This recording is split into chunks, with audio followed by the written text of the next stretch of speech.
inasema kuja kwa Yesu mara ya pili, ambao wenzetu wanamuita Isa bin Maryam,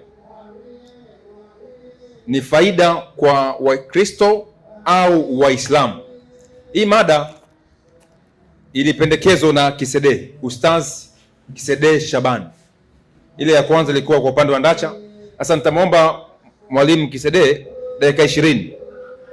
Tutaenda kwa taratibu ule wa kwanza, upandishe hiyo mada kwa dakika 20, uelezee ulimwengu na Wakristo na ndani na mtandaoni kwamba Wakristo Waislamu mtapataje faida kwa kuja kwa Yesu mara ya pili. Na mwalimu wa pili upande wa Wakristo, mwalimu Ndacha, naye atapanda vile vile kuleta faida ya kuja kwa Yesu kwa upande wa Wakristo.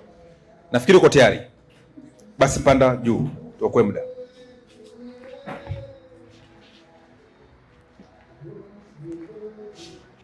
Assalamu alaikum warahmatullahi wabarakatuh. Na ndugu zetu katika Adam, tunawatakia amani ya Mwenyezi Mungu iwe kwao. Kwanza tunamshukuru Mwenyezi Mungu Subhanahu wa Ta'ala na kumtakia takaso la dunia, mwokozi wa ulimwengu, bwana wa mitume, bwana wa Yesu, Nabii Muhammadi, rehma na amani ziwe juu yake. Ndugu watukufu Islam na wote ambao si Waislamu, bado tena tunamshukuru Mungu kuona tulivyoanza mada ya kwanza na tunaanza tena mada ya pili. Mada ya kwanza imekwisha, tunaingia kwenye mada ya pili, na mada ya kwanza hatutairudilia tena wala kuigusa, ila tutaanzisha mada ya pili kama isemavyo: kuja kwa Yesu mara ya pili. Ni wanani ambao watapata hasara kwa kuja kwake? Ni Waislamu au ni Wakristo? Hiyo ndio mada ya pili. Kuja kwa Yesu mara ya pili, watakaopata hasara, sisemi watakaopata faida, watakaopata hasara, watakaopata matatizo, watakaopata shida ni wanani? Ni Waislamu au ni Wakristo? Na mada hii niliteua mimi, na niliteua mada hii kwa malengo ya kuteua mada hii ni kwa sababu kuna mgogoro unaoendelea katika ulimwengu huu, ulimwengu wa Kiafrika hasa na ulimwengu kinyume na ulimwengu wa Kiafrika. Mjadala huu bado unaendelea katika hali ya mvutano ya Waislamu na Wakristo. Wakristo wanasema Waislamu ni maadui wa Yesu, wanampinga Yesu, kwa hiyo Yesu atakuja kuwakomoa Waislamu. Kwa hiyo wanatakiwa wamwamini Yesu, wamkubali Yesu mapema. Waislamu nao wanajitetea, mtume wetu sisi ni Muhammadi, Yesu hawezi kuja kutuangamiza sisi tunategemea uongofu wa Kiislamu kupitia mtume Muhammadi. Wanajitetea kwa namna moja ima nyingine. Mimi kama mwalimu nikasema acha nitie mada hii, maadamu Ndacha anaomba tufanye mdahalo naye, tutazungumza kwenye media na itangazwe. Acha tutie mada hii, tuwasaidie wasikilizaji, tuwasaidie waumini wapate kujua mgogoro huu unafikia wapi, ukweli unaojificha katika matatizo ya kuja kwa Yesu ni nini. Ndio maana nilitia mada hii, na kwa ukweli mada hii ni mada nyeti ambayo itamfanya Mkristo na Muislamu kujua wapi ipo, kutokana na utume wa Nabii Isa na kutokana na utume wa Nabii Muhammad. Kila mtu atajua imani yake imesimamia kunini. Cha kwanza nitawafahamisha hivi,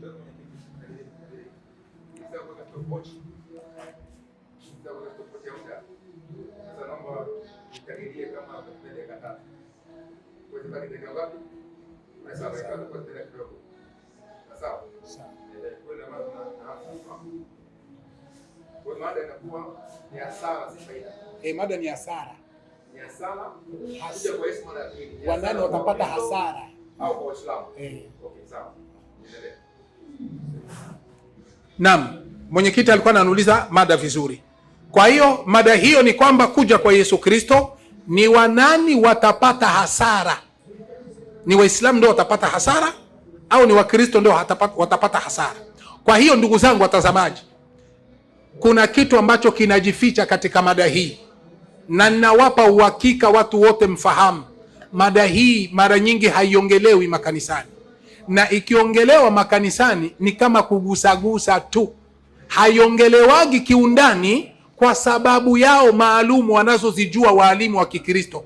Lakini leo mimi nitatoa siri inayojificha kwa ajili ya ujio wa Yesu Kristo mara ya pili, ili watu wapate kujua nini wanachokuwa wanafichwa makanisani kwa ajili ya ujio wa Yesu mara ya pili, na nitatumia vitabu vya Kikristo tu.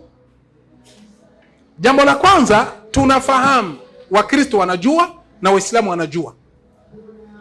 Katika imani ya Kiislamu tunaamini kama Yesu atarudi mara ya pili, hilo tunalijua. Hawakusema Daudi ndio atarudi mara ya pili, au Ibrahim au Suleiman au Zakaria au Mtume Muhammad. Ameteuliwa Yesu, atarudi mara ya pili, na atakaporudi mara ya pili kuna kile atakachokifanya. Ana malengo ya kuja mara ya pili. Ukisoma kwenye Qur'an, ukisoma katika Qur'an sura ya 4 aya 159, Saleh Farsi ufafanuzi wake inathibitisha hilo, kwamba Bwana Mtume Muhammad amethibitisha kwamba Yesu atakuja mara ya pili. Ukisoma Qur'ani 2:115 tafsiri yake Saleh Farsi inathibitisha hilo, kwamba Bwana Mtume Muhammad atakuja mara Bwana Mtume Muhammad anasema kwamba Yesu atakuja mara ya pili duniani.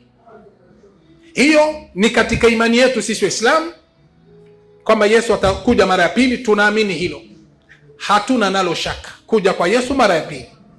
Tukiingia kwenye Biblia, Yakobo 5:7 mpaka 8, vile vile Biblia nayo inathibitisha kuja kwa Yesu mara ya pili. Kwa hiyo hatuna mgogoro na mvutano katika mada kama hii, katika hoja kama hii hatuna mvutano. Yesu atarudi mara ya pili, Qur'ani imekubali, Biblia imekubali.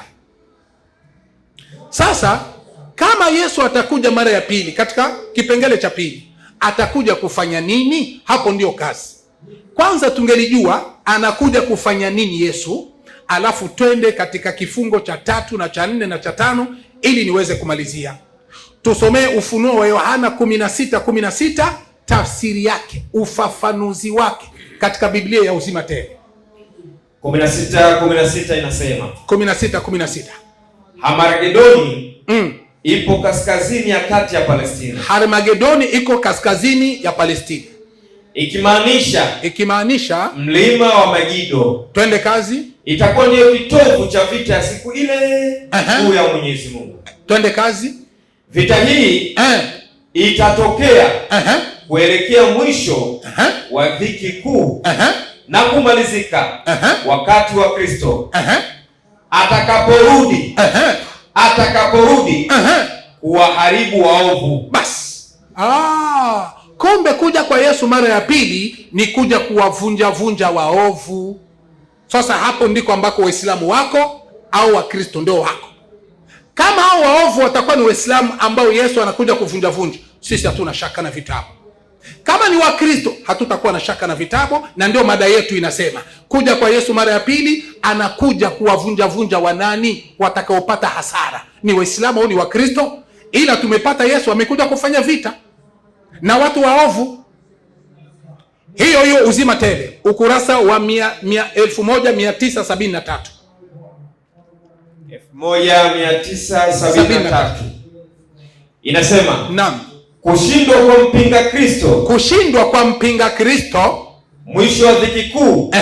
Shetani atakusanya mataifa mengi pale Harmagedoni kabisa, chini ya uongozi wa mpinga Kristo kabisa, na kufanya vita dhidi ya Mungu na watu wake kabisa, katika vita ambavyo vitahusisha dunia nzima. Maelezo ya Ufunuo. Twende. Wakati huo ukifika, Kristo atarudi kwa uwezo wa Mungu. Unaona, Kristo Yesu atakuja kwa uwezo wa Mungu. Twende kazi. Na kuingilia kati ili kumwangamiza yule mpinga Kristo. Basi, kwa hiyo mpinga Kristo kuja kwa Yesu mara ya pili, Yesu anakuja kumwangamiza. Sasa kinachokuja sasa ni hiki. Hayo maangamizi ndio Wakristo hawajafundishana kanisani, mapasta wanaijua, lakini hawatoagi ni maangamizo gani, na hayo maangamizo yanawaelekea ni watu gani. na hawasemaji makanisani kwa uthibitisho bayana, ili mpate kujua kama Wakristo wanaficha makanisani. Tusomee Tumaini Kuu katika ukurasa wa 198. Ndiyo, Tumaini Kuu ukurasa wa 198 nasema, ili watu wapate kujua kama kanisani wanafichana kuhusikana na kuja kwa Yesu mara ya pili, na nitatoa sababu ya Wakristo kuficha kuna nini. Twende kazi. Ndiyo. Lakini kanisani upendo kwa Kristo na imani katika ujio wake imepungua. Hawaamini sana kuhusikana na kuja kwa Yesu mara ya pili, wana masababu zao. Twende kazi. Watu wanaokiri ni wa Mungu walipofushwa wasielewe maelekezo ya Mwokozi kuhusu ishara ya kuja kwake. Unaona, wanafungwa wasijui, wanafichwa wasijui alama na dalili za kuja kwa Yesu. Na kwa nini wafiche? Malizia. Fundisho la kuja kwa Yesu mara ya pili limepuuzwa kabisa, kanisani alizungumzwa. Ndio maana leo nimetia mada hii ili watu wapate kujua kwa nini Wakristo na mapasta hawasemaji habari za kuja kwa Yesu. Kwani kuna kitu gani wanaficha hapa? Hicho kitu leo mimi nitakitoa insha Allah. Twende kazi. Hadi kwa kiasi kikubwa lilipokuwa limepuuzwa na kuachwa hasa Marekani. Hata Marekani hasa wanapuuzia Wakristo wa Marekani. Inatosha. Tusomee Viki Kuu 53 kifungo cha kwanza. Viki Kuu 53 kifungo cha kwanza. Viki Kuu njoo ile 53 kifungo cha kwanza. Haraka haraka. 53 ndio ile nishaitia pale. Kifungo cha kwanza. Ndiyo, 53 kifungo cha kwanza inasema kuna wakati wa taabu unaowajia watu wa Mungu. Unaona? Kuna wakati wa taabu na shida na maangamizi inaowajia watu wa Mungu. Watu wa Mungu hao wanangoja shida inayokuja kwa Bwana Yesu. Twende kazi. Lakini haitupasi kuliweka jambo hilo mbele ya watu daima. Unaona, haitupasi habari ya maangamizi ya kuja kwa Yesu tuwafundishe Wakristo, tusisemi, tuwafiche. Twende kazi. Na kuongoza kuwa na wakati wa taabu mapema patakuwa na mchekecho miongoni mwa watu wa Mungu, lakini huo sio ukweli wa leo wa kuyapelekea makanisa. Kwa hiyo ukweli wa kuja kwa Yesu mara ya pili na maangamizi anayokuja kufanya sio ukweli wa kuwaambia Wakristo mapema. Kwani kuwaambia mapema kwa sababu yake ni nini? Ina maana kuna siri inayojificha ili Wakristo wasijui. Sasa malengo ya kuwaficha Wakristo wasiambiwi jambo hilo ni nini? Siri hiyo leo mimi naitoa, alafu tuone Yesu anakuja kuangamiza watu gani. Biblia na Qur'ani hakuna popote kwamba Yesu Waislamu watapata hasara kwa kuja kwa Yesu. Hakuna kitu kama hicho. Viki Kuu hiyo ukurasa wa 14. Ndiyo, ukurasa Viki Kuu ukurasa wa 14. Ndiyo, ukurasa wa 14 inasema. Ukurasa wa 14 na 15. Hata nikufungulia haraka haraka shekhi wangu. Ndiyo, tayari Ukurasa wa 14, samahani. Ukurasa wa 14 mpaka hapa na 15. Twende kazi. Ukurasa wa 14 inasema. Uko wakati wa taabu unawajia watu wa Mungu. Ndiyo. Lakini hatupasi kuliweka hilo mbele ya watu daima. Hatupasi kusema kwa makanisa kuwapa hiyo siri. Kwa nini? Na kuwafanya wawe na wakati wa taabu kabla ya wakati. Na kuanza kuambia wakati wa taabu kabla ya wakati. Na kutakuwa kupepetwa miongoni mwa watu wa Mungu. Lakini huo sio ukweli. Unaona? Sio ukweli. Twende. Wa leo wa kuyapelekea makanisa yetu. Hatupasi kuwapelekea makanisa yetu. Twende kazi. Ziko nyakati za dhoruba mbele yetu. Lakini hebu tusitamke neno hata moja la kutuamini au kukatisha tamaa. Tusiwakatishe tamaa. Kumbe wakiwaambia hiyo siri ya Yesu kuja kuangamiza, watakata tamaa Wakristo. Kukata kwao tamaa ni nini? Twende kazi. Kama Mungu amepata kunena kupitia kwangu, basi wakati utakuja mtakapopolekewa mtakapopelekwa mbele ya mabaraza na kila msimamo mnaoshikilia juu ya ile kweli utakosolewa vikali sana. Unaona, itakosolewa vikali sana ikiwa watafika kuambia kweli na namna Yesu anakuja kuangamiza watu. Watakosolewa na watu watatoka kwenye makanisa. Sikiliza kinachofuata. Muda ambao wengi sana sasa wanamwacha kupotea bure unapaswa kutolewa katika kutia agizo ambalo Mungu ametupatia. Simamia hapo. Sasa ikiwa kama wanaokopa kuambia, malengo wasitoki makanisani. Sasa tuliseme hilo, ili wakitoka watoke na watakuwa wanafanya uamuzi uliokuwa sahihi. Tusomee Ufunuo wa Yohana 2:16 alafu tutongezea. Soma sasa Biblia. Ufunuo wa Yohana 2:16. Biblia hata hiyo uliokuwa nayo ni Biblia. Sheikh, wewe una Biblia? Ufunuo wa Yohana 2:16. 2:16 Ufunuo wa Yohana.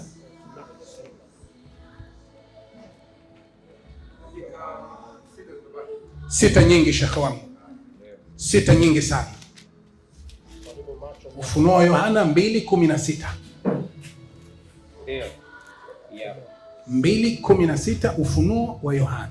Ufunuo wa Yohana 2:16 nasema, basi tubu na usipotubu naja kwako upesi. Unaona? Tubu na usipotubu naja kwako upesi. Huyu ni Bwana Yesu anasema. Tubu, usipotubu naja kwako upesi. Sikilizeni sababu ya Wakristo kuficha. Yesu anasema tubu, usipotubu naja kwako upesi. Twende kazi. Nami nitafanya vita juu yao. Kumbe inakamilika. Kumbe usipotubu Yesu anakuja kufanya vita na wewe. Twende kazi. Kwa kuwa upanga wa kinywa changu. Unaona, nitafanya vita na wewe kwa upanga wa kinywa changu. Sasa haijulikani hapa Yesu anawaambia wanani. Yesu anakuja kufanya nao vita kwa upanga wa kinywa chake. Haijulikani ni Wakristo wala haijulikani ni Waislamu. Soma 17. Tuone ni watu gani hao. Yeye aliye na sikio. Yeye aliye na sikio na asikie. Yeye aliye na sikio na alisikie.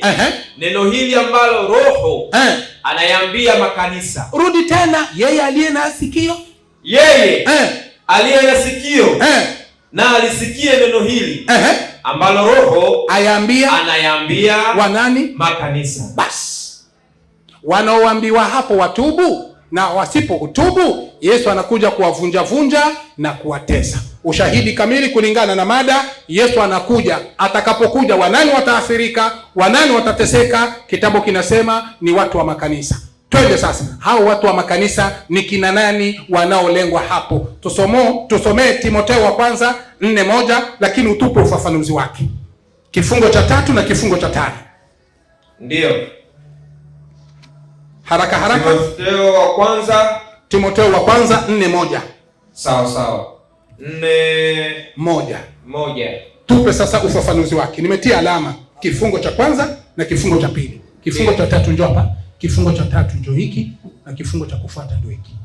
Kifungo cha 3 hiki na kifungo cha 5. Soma hii. Umaarufu wa mafundisho yasiyo ya kibiblia. Naam. Kimsingi utakuwa ni matokeo ya Shetani. Maliza. Akielekeza majeshi yake ya kipepo katika upinzani. Unaona? Mashetani, sababu kabisa tunataka tujue Yesu kuja kuvunja Wakristo makanisani ni kwa sababu mashetani yatapeleka watu wake wapi? Twende kazi.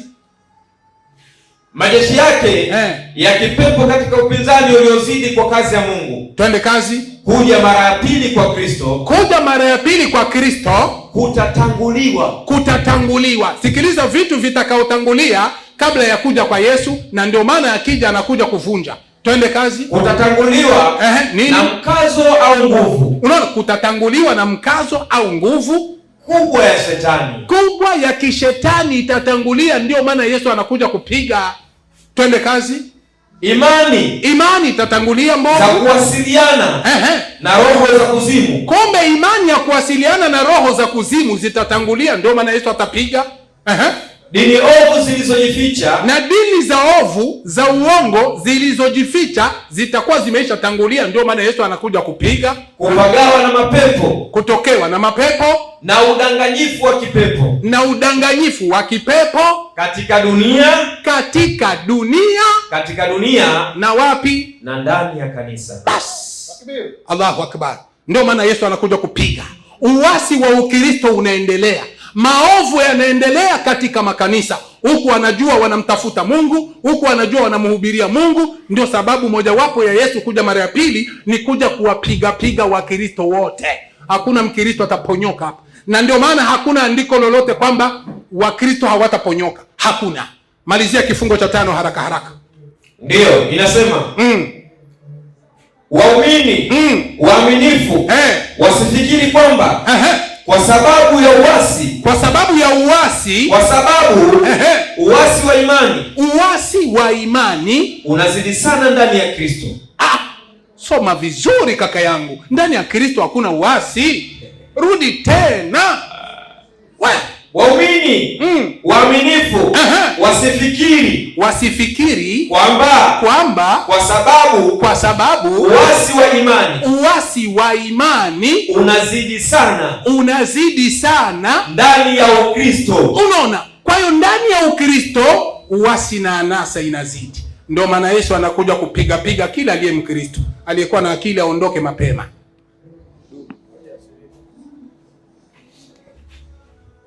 Haya, bila shaka amesikia mada hiyo kwamba kuja kwa Yesu mara ya pili ni hasara kwa Waislamu au Wakristo. Mwalimu kashashuka, na ingawa ningeomba walimu vitabu ambavyo mnavisoma, nilikuwa natumia message pale mseme kwamba ni kitabu gani. Najua ni kwamba kimetoka sehemu gani, cha wapi. Mimi navifahamu tayari kwamba ni Ziki Kuu kwangu binafsi, ila nimeulizwa message kwamba kitabu gani ili mtu pia aweze kurejea. Sawa? Hamna shida. Okay, amesema ni vitabu vya Waadventista wa Sabato. Nadhani mmesikia mlizo swali kule ambavyo vimetuliwa Ziki Kuu na kadhalika. Mwalimu, nikupandishe dakika 20. Weke hoja. Yesu kuja kwake ni hasara kwa Wakristo ama kwa Waislamu? Kwanza nianze na salamu kwa ndugu zangu katika imani. Amani ya Bwana wetu Yesu Kristo iweze kuwa pamoja nanyi. Iwe pia na. Nilidhani ya kwamba KCD amejipanga na mada hii, na nilikuwa nauliza hivi, huyu mtu ana kitu gani cha kusema katika mada hii? Sasa nilikuwa hata nimechukua karatasi niandike, kwa sababu nilikuwa nadhani ya kwamba leo nitasikia mambo mgeni. Sasa nilipoendelea na kalamu na karatasi, hata ilibidi nikarudishe kwa mfuko na kalamu, kwa sababu nilisikiliza nikaona hakuna kitu. Nilidhania kwamba kuna maandiko yanayosema ya kwamba Wakristo watapata hasara Yesu akirudi. Sasa nimesikia vitabu Tumaini Kuu, sijui Pambano Kuu, ambaye kwanza inaongelea topic yenyewe, inaongelea wakati wa dhiki kuu, si wakati wa kurudi kwa Yesu. Inaongelea wakati wa dhiki kuu. Elewa mada ukisoma kitabu unacho na uelewi hata kenye kinaongelea. Mada umeweka wewe mwenyewe, kurudi kwa Yesu mara ya pili. Sasa tena unakuja kusoma vitabu vinavyoongelea wakati wa dhiki kuu, si habari ya kurudi kwa Yesu. Kaa kwa mada, si wewe ulileka mada hiyo. Sasa tunaongelea habari za kurudi kwa Yesu, kuna hasara kwa watu gani? Nilidhani ya kwamba pengine Wakristo Yesu akirudi kuna aya Yesu atawapeleka jehanamu ama atawaangamiza. Sasa ile kitu ambacho nimesikia ni habari za mpinga Kristo na ufalme wake na watu wake. Sasa huyu mpinga Kristo katika Uislamu anaitwa Masihi Dajjali. Masihi Dajjali, mpinga Kristo, na wale ambao watakao kuwa wamemfuata. Sasa msomaji, naomba nianze na Biblia. Mimi sitaenda kando kando, nitautumia Biblia kabisa, na kama itawezekana nipate aya 2 kwenye Qur'ani itatumia. Sasa msomaji, nisaidie, kitabu kinaitwa Yohana 14 mstari wake ni wa kwanza. Haya maneno Yesu anawaambia wanafunzi wake. Soma tusikie.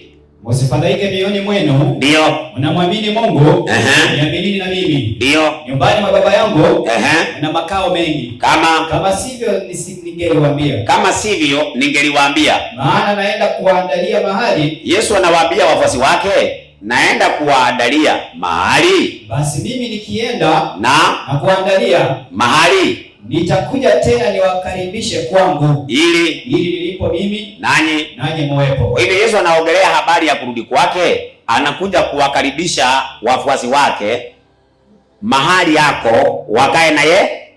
Imesema atawaangamiza? Atawakaribisha. Inasema watapata hasara? Hakuna. Sasa hawa wafuasi wa Yesu ni akina nani? Chukua Biblia ya Kiafrika kwanza, ukurasa wa 2218. Wakristo ni akina nani? Wakristo ni akina nani? Soma ukurasa wa 2210 huko nyuma, ndugu yangu, ukurasa huko nyuma kabisa, huko nyuma kabisa, ukurasa wa 2218. Inasemaje? Wakristo, wafuasi wa Kristo. Unaona? Kwa hivyo wale ambao wanamfuata Kristo, hao ndio wanaitwa Wakristo, ambaye Yesu anawaambia, ninaenda kuwaandalia mahali, na nikirudi tena nitawakaribisha kwangu, ili nilipo mimi nanyi muwepo. Yesu hajawaambia Waislamu hivyo, amewaambia wafuasi wake ambao ni Wakristo. Chukua hii Qur'ani, tafsiri ya Barwani, Qur'ani 5:47. Wale ambao wana hasara kwa kurudi kwa Yesu ni Waislamu, na inaeleweka kabisa na nitathibitisha. Wakiongozwa na Mtume Muhammad wako kwa hasara kubwa sana. Msomaji, nisaidie Qur'ani 5:47. 47 inasema, hawa ndio walimu ambao tulikuwa tunategemea watoe mada, tugojee vitu vya nguvu. Kumbe hamna kitu. Soma msomaji. Nasema, ndio, na wahukumu watu wa Injili, wahukumu watu wa Injili kwa yale aliyoteremsha Mwenyezi Mungu ndani yake. Sasa hapa tunaambiwa na Qur'ani kuna watu wa Injili, sio watu wa Qur'ani. Watu wa nini? Wa Injili. Hayasoma commentary yake. Na sisi tuliwaamurisha wafuasi wa Isa. Tuliwaamurisha wafuasi wa Isa. Yaani watu wa Injili. Hao watu ambao ni wafuasi wa Isa ama wafuasi wa Yesu ni watu wa nini? Wa Injili. Ni watu wa nini? Wa Injili. Wanaitwaje? Wakristo. Kumbe wafuasi wa Yesu wanaitwaje? Wakristo. Wafuasi wa Yesu wanaitwaje? Wakristo. Na anawaambia katika Yohana 14:6, anasema, msifadhaike mioyoni mwenu, mnamwamini Mungu, niaminini na mimi. Nyumbani mwa Baba yangu mna makao mengi. Kama sivyo ningeliwafanyaje? Ningeliwaambia. Sasa tunamuuliza Yesu, sasa wakati utakapokuja ni kitu gani utakachokifanya ili tujue Waislamu na Wakristo nani watapata hasara? Nisaidie kitabu cha Mathayo 25:31. Dunia mjue kuanzia leo Kisidei wakiwa na wenzake ni Simon, Bokumun, Umuyun. Hawa hawana kitu. Mimi nilidhani ya kwamba amechagua mada anaweza, kumbe hawezi, maskini wa Mungu. Soma andiko. Hapo atakapokuja mwana wa Adamu. Hata Masawe, ningeomba unikubalie huyu Kisidei, ile elimu ambayo nimeona anaye, nimpee ndugu yangu hapa, nimpee kabisa, nimpee huyu ndugu. Mwenyekiti unikubalie, nimuachie hawa, maana hawawezi hawa wako chekechea. Soma msomaji. Hapo atakapokuja mwana wa Adamu. Hapo atakapokuja mwana wa Adamu katika utukufu wake na malaika watakatifu wote pamoja naye. Safi. Ndipo atakapoketi katika kiti cha utukufu wake. Maliza. Na mataifa yote watakusanyika mbele zake. Mataifa watakusanyika mbele zake. Naye atawabagua kama vile mchungaji abaguavyo kondoo na mbuzi. Safi. Atawaweka kondoo mkono wake wa kuume. Yesu ataweka kondoo mkono wake wa nini? Wa kuume. Alafu na mbuzi mkono wake wa kushoto. Mkono wa kushoto ni nani hapo? Mbuzi. Mbuzi. Si mbuzi zina ndevu? Naam. Sasa tunauliza Yesu, si mbuzi wako mkono wa kuume? Naam. Wako mkono wa kulia? lakini kondoo ndio wako mkono wa kuume. Kondoo wako mkono wa kuume, lakini wako mkono wa kushoto. Hawa buzi ambaye wako upande wa kushoto ndio wana hasara ama ni kondoo? Msomaji, hapo soma 41. 41 nasema. Inasemaje? Kisha atawaambia na wale walioko mkono wake wa kushoto, ondokeni kwangu mliolaniwa, mwende katika moto wa milele aliyowekewa tayari ibilisi na malaika zake. Kwa hivyo wale watapata hasara ni wale watawekwa mkono wa kulia, watawekwa mkono wa kushoto. Wale watakuwa mkono wa kushoto ndio watapata hasara. Hawa wa upande wa kushoto ni akina nani? Chukua Qur'ani tafsiri ya Mayunga ukurasa wa 433. Mtume Muhammad tuambie hawa wa upande wa kushoto ambaye watapata hasara na wataingia jehannam ni akina nani? Soma tusikie. Ukurasa wa 533. 533. Qur'ani tafsiri ya Mayunga. Inasemaje? Inasema. Ndio. Anasema Mtume SAW. Anasema Mtume Muhammad. Wataletwa watu katika umma wangu. Siku ya kiyama. Na watachukuliwa kupelekwa upande wa kushoto. Wapi? Motoni. Na Yesu amesema watu wa mshoto wanaitwaje? Buzi. Wako mkono wa nini? Wa kushoto. Na Muhammad anasema hawa watu ni nani? Ni umma wa nani? Wa Muhammad. Kwa hiyo umma wa Muhammad ni wa Kristo ama ni Waislamu? Waislamu. Na watapelekwa upande wa nini? Wa kushoto. Wapi? Motoni. Hiyo ndio hasara. Bwana Yesu asifiwe. Amina. Mkubalini Yesu kabla hamjaenda motoni. Sasa hii ndio mnaanza kusoma hapo. Mnafanya mazoezi kwa uwanja wa vita. Nasema mnajibia kifaa. Unajua, wewe hata hujui kitu. Nyinyi niteketea, mbele yangu hamna lolote. Roho ambaye yako ndani yangu hamumwezi abada nikatani. Labda muende mvue shetani mumlete. Majini muwalete. Lakini nyinyi peke yenu bure kabisa hakuna kitu. Mimi nilikuwa nafikiri mada hii hawa watu wanahoja. Kumbe weupe hakuna kitu. Sasa Biblia inasema mkono wa kushoto wale wataenda mkono wa kushoto wataenda jehanamu. Muhammad anasema wale wako mkono wa kushoto ni umma wake. Hata ningemalizia mada hapo singekuwa imeeleweka. Naam. Lakini kwa sababu sitaki kumalizia hapo, nataka nionyeshe kwa nini Waislamu wako kwenye hasara. Soma Yohana 3:16. Iko sawa? Yaani masaa ya mada nishamaliza. Hii ni kachubari na iko na wabea. Yaani mada nyepesi wananiletea hawa watu. Mlinipimaje? Mliniona usiku? Soma ndiko. Kwa maana jinsi hii Mungu aliupenda ulimwengu hata akamtoa mwanawe pekee ili kila mtu aaminiye asipotee bali awe na uzima wa milele. Safi. Maana Mungu hakumtuma mwana ulimwenguni ili ahukumu ulimwengu, maliza, bali ulimwengu uokolewe katika yeye. Twende. Amwaminie yeye, yule anayemwamini mwana wa Mungu hahukumiwi. Asiyemwamini amekwisha kuhukumiwa. Kwa hivyo Waislamu hasara yenye watapata kwa sababu hawajakubali Yesu ni mwana wa nani? Wa Mungu. Yesu akija tayari na wafanyaje? Atawahukumu. Qur'ani 19:71. Hawa ni watu wa finali jehannam, halidina fiha abadan. Motoni. Ni mnaenda kuungua. Yesu akija jikoni na sio kuna chips. Kuungua. Mimi nilikuwa nadhani kuna aya inasema Wakristo jehanamu. Kumbe hakuna. Tepambano kuu. Sijui tumaini kuu. Inasema, soma msomaji, wala hakuna yeyote katika nyinyi. Sasa hii Qur'ani inasema wala hakuna yeyote. Unaona wanasema tesura ate wanapita jehanamu. Yaani ati Waislamu wakienda kwenye ale ako wanapita jehanamu. Msomaji soma chini. Inasemaje? Wanaokwenda peponi. Soma haya.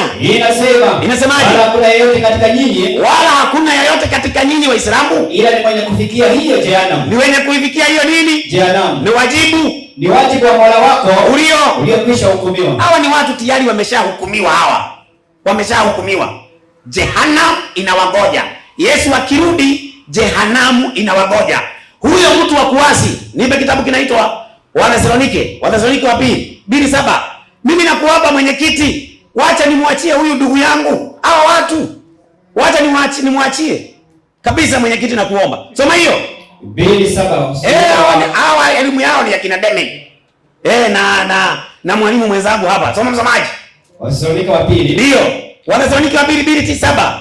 2:7 inasema. Inasemaje? Maana ile siri ya kuasi hivi sasa inatenda kazi. Ambaye lakini yupo azuiaye sasa. Yule azuiaye sasa hata atakapoondolewa, ndio hapo ndipo atakapofunuliwa yule asi. Kuna wakati atafunuliwa yule muasi ambaye Bwana Yesu atamuua kwa pumzi ya kinywa chake.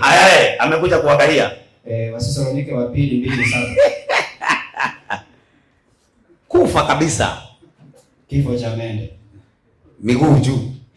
Sasa andiko linasema yule asi ndiye atakayefunuliwa, ambaye Bwana Yesu atamuua kwa pumzi ya kinywa chake. Huyo ambaye Yesu anakuja kuua wa kwanza ni Muhamadi. Kwa nini Muhamadi?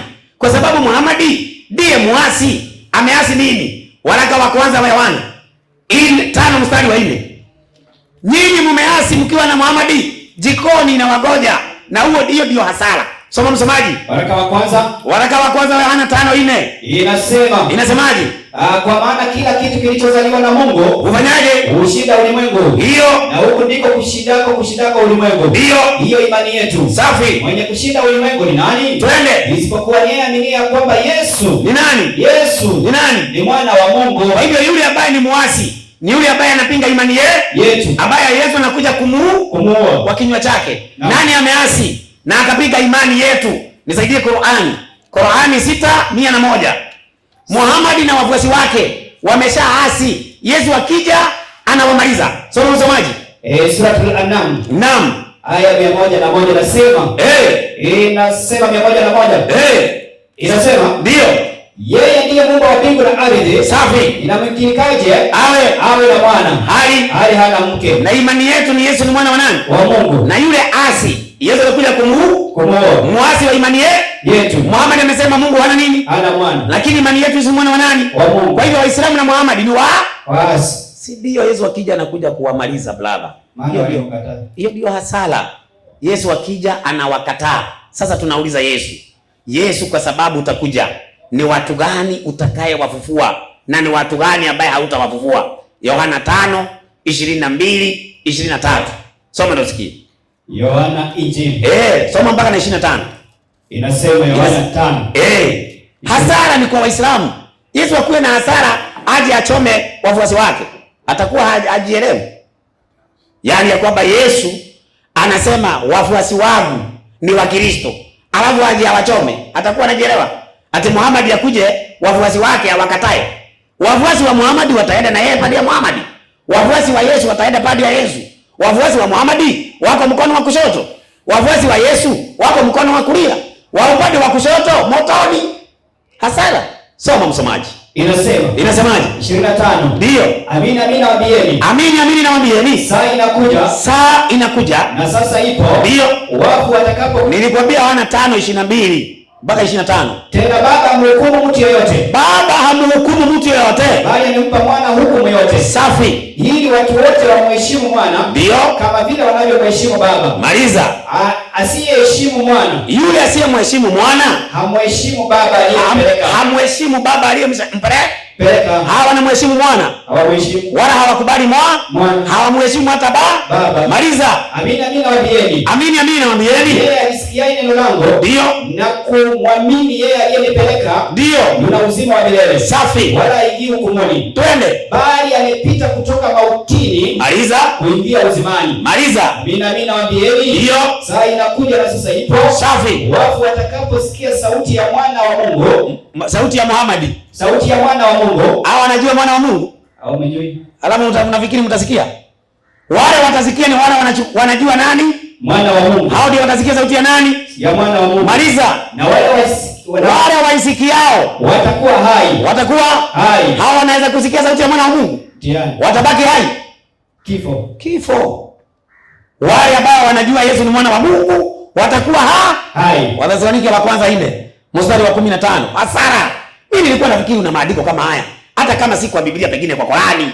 Kumbe una tipabano kuu. Sio tumauni kuu. Tena inaongelea dhiki kuu. Haiongelei kurudi kwa Yesu mara ya pili. Vitabu vyenyewe umebeba, kumbe hata hujasoma. Soma msomaji. Inasema. Ndio. Kwa kuwa twawaambieni haya kwa neno la Bwana, ndio kwamba sisi tulio hai tutakaosalia hata wakati wa kuja kwake Bwana, maiza, hakika hatutawatangulia wao waliokwisha kulala mauti. Kwa nini? Kwa sababu Bwana mwenyewe atashuka kutoka mbinguni pamoja na mwaliko na sauti ya malaika mkuu, safi, na parapanda ya Mungu. Maliza. Nao waliolala katika Kristo, rudia, nao waliolala katika Kristo, rudia, nao waliolala katika Kristo watafufuliwa kwanza. Ube wa Kristo ndio watafufuliwa kwanza. Waliolala katika Kristo, Waislamu watafufuka, takuwa kifo, wanakuja kufufuliwa mauti ya pili, kuchomwa moto. Sasa hasara iliyopo kwa Waislamu ni kwamba Waislamu Yesu atakapokuja anawaweka mkono wa kushoto na awaambie, ondokeni mliolaaniwa muende katika moto aliyowekewa Ibilisi na malaika zake. Na tunaona leo Waislamu wako pamoja na malaika wa Ibilisi, wako pamoja. Maana ukiwauliza majini walisilimu? Ndio, ni Waislamu, ni Waislamu leo. Sasa kama majini ni Waislamu, unafikiria kwamba nyinyi mtaenda muache majini kwenye wanaenda? Majini wataenda jikoni, Qur'ani 6:128. Nyinyi na Waislamu na majini jikoni. Yesu akija hasara yenu motoni. Soma msomaji. 150. Acha hata wachana, watakuja kusoma wao. Nisaidie kitabu cha Yohana 3:36. 36 inasemaje? Faida wa Wakristo. Amwaminie mwana yuna uzima wa milele. Asiyemwamini mwana hataona uzima, bali ghadhabu ya Mungu inamkalia. Ghadhabu ya Mungu inafanyaje? Inamkalia. Sasa tunaacha kuwapea kachumbari kwa dakika moja. Msomaji, hebu chukua Ukristo katika Afrika, ukurasa wa 495. 495. Nisomee. Inasemaje? Hata kifanyike nini kwa Wakristo katika ulimwengu huu? Wakristo wana matumaini ya furaha. Kwamba siku moja Yesu atarudi na kuwakusanya wapendwa wake. Na kuwa pamoja nao milele. Kwa hivyo Yesu anakuja kuwachukua wapendwa wake. Wanaitwaje? Wakristo. Si nani? Si Waislamu. Waislamu jikoni na wagoja kesede kuja kwa Yesu saa hii, kabla hujaenda kuchomwa mara ya pili. Ninaona saa hii ndio nafanya mazoezi kwa uwanja wa vita. Fanya alafu nakuja.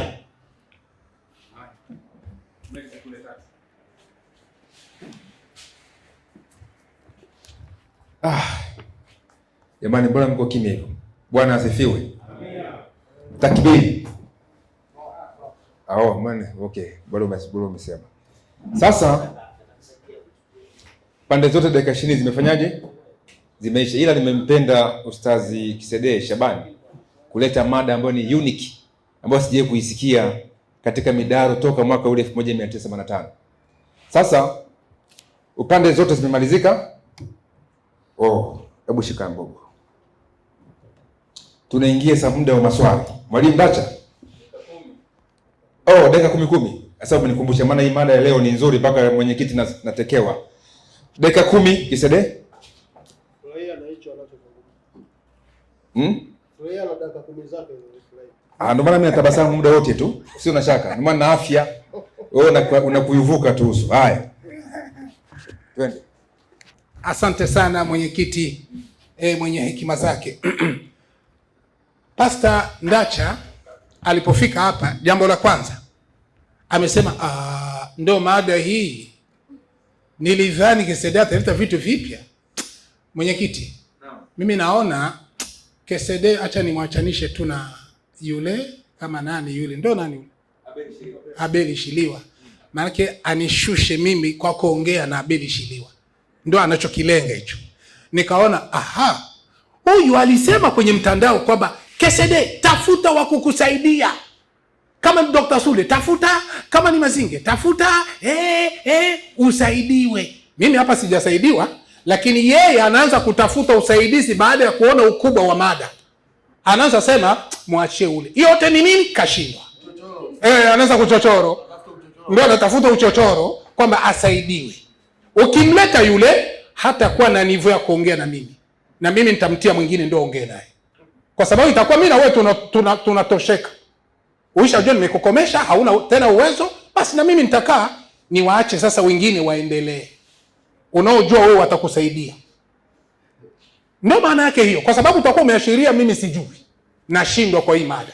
Sasa ulisema hivi eti kwamba Yohana 14:1 inasema kwamba Yesu atakaporudi atakuja kuchukua watu wake.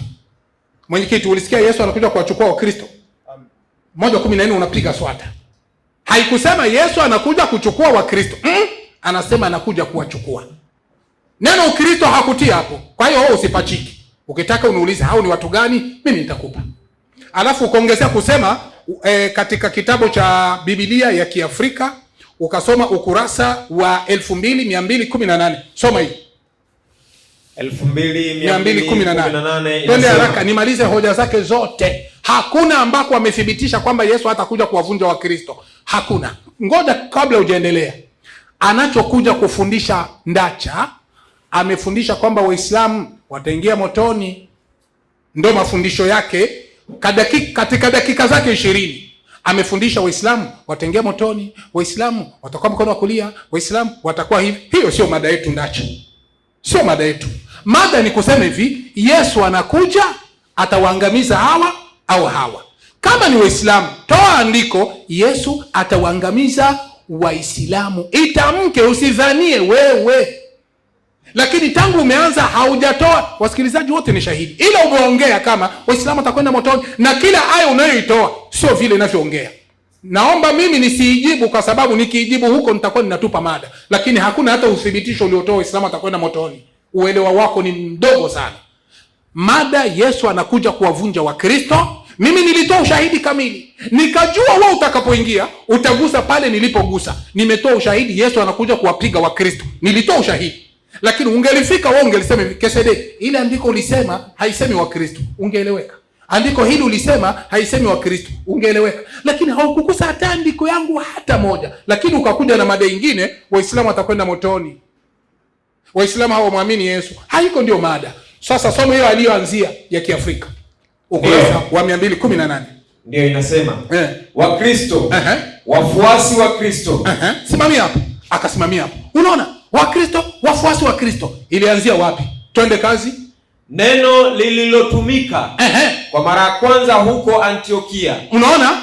Ni neno lililotumika kwa mara ya kwanza huko Antiokia. Yesu hayuko. Ukisoma sasa kitabu cha Imprimato 11:25 wametia pale. Ni wapagani ndio wanatoa hiyo jina mara ya kwanza. Sasa unakuja kutulezea Ukristo wa kipagani.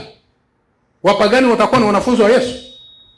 Hiyo tunaitia pembeni. Ingine akasema hivi, akasema katika kitabu cha 5:47 Qur'an kusema kwamba unaona hata Qur'an inajua wafuasi wa Yesu wa Kristo. Nataka nikutoe jasho. Wali yakwambia hivyo nini? Baruani mwenyewe tumuulize, mbona unataja wa Kristo ni wanafunzi wa Yesu? Unayolenga ni nini? Waamini Injili. Sasa sikia 57 Qur'ani. Baruani hiyo hiyo 57:27. Tupe ufafanuzi wake. Baruani alikusudia nini? Anakusudia Injili gani ya Wakristo?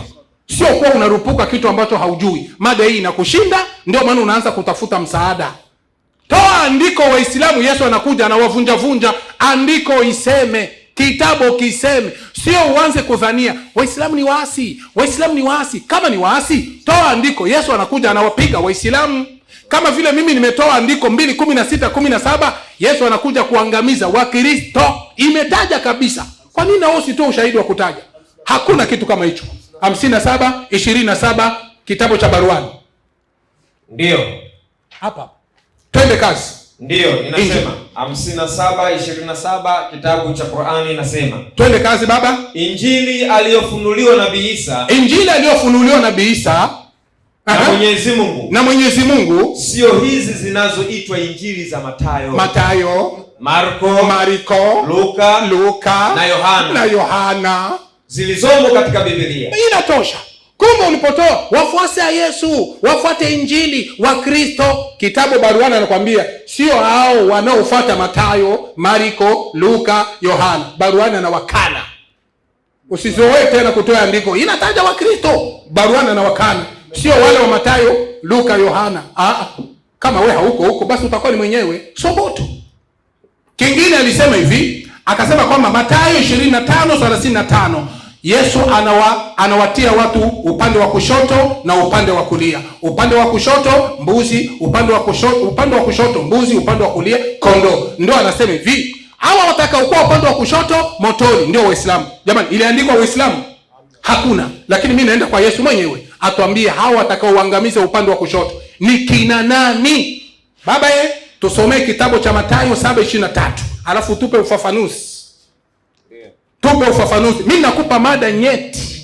Yesu anawaangamiza Wakristo kwa ushahidi. Sio wewe udhanie. Waislamu wana dhambi. Wao wana dhambi Waislamu. Sawa? Wawe ni makafiri Waislamu. Sawa? Wawe ni wapagani Waislamu. Sawa? Lakini toa andiko, Yesu anakuja kuangamiza kwa andiko. Soma hiyo andiko. Mathayo 7 uzima tele. Mathayo 7:23. 7:23.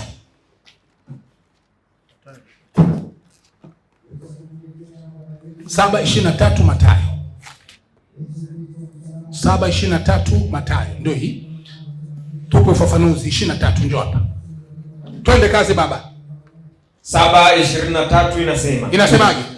Maneno haya ya Kristo yanaonyesha wazi kabisa kwamba wahubiri wanaweza kuihubiri Injili kwa jina la Yesu. Wahubiri wanaweza kuhubiri Injili kwa jina la Yesu? Ndio.